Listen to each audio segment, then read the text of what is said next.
My name is Allison Rossiter, and I'm a photographer.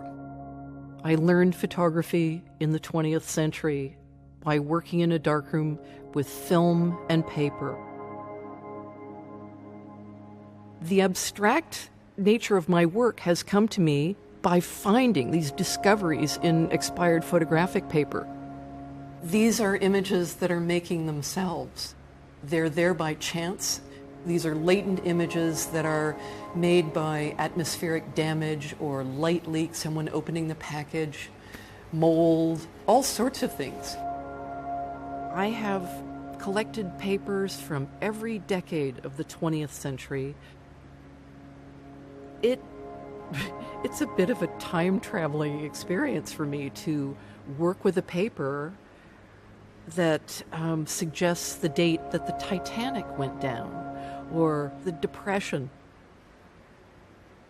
When I'm using a paper that expired in 1912 and I pick that paper up in 2012, I've got a century. In the 20th century, almost everything had an expiration date stamped on it. And the dates on the paper packages suggest a timeline through history.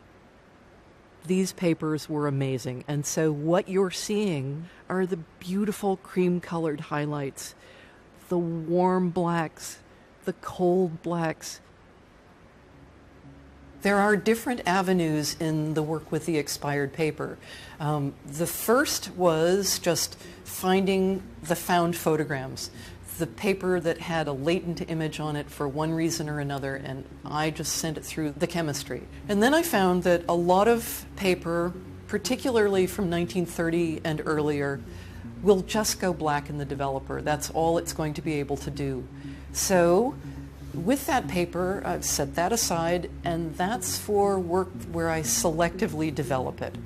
And I will pour chemistry down the page. I will dip chemistry to form a sharp line,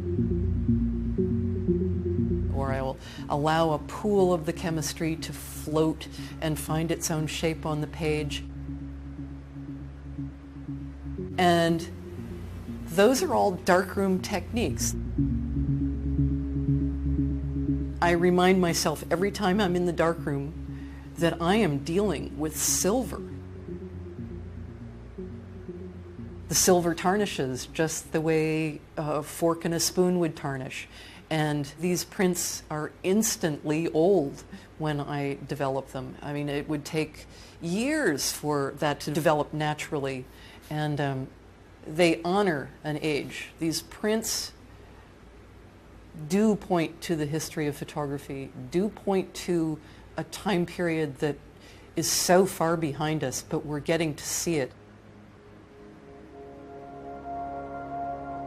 When I think of my lake landscapes, I actually think of Edward Steichen and some of the absolutely beautiful gum prints that he made. They're soft and evocative. The harder-edged image is not unlike Edward Weston's sand dunes, photographed in the 30s. Some of the most exciting discoveries have been simple things, such as finding the fingerprints of the previous photographer. It is this absolutely wonderful sensation to touch something that someone else did over this great span of time.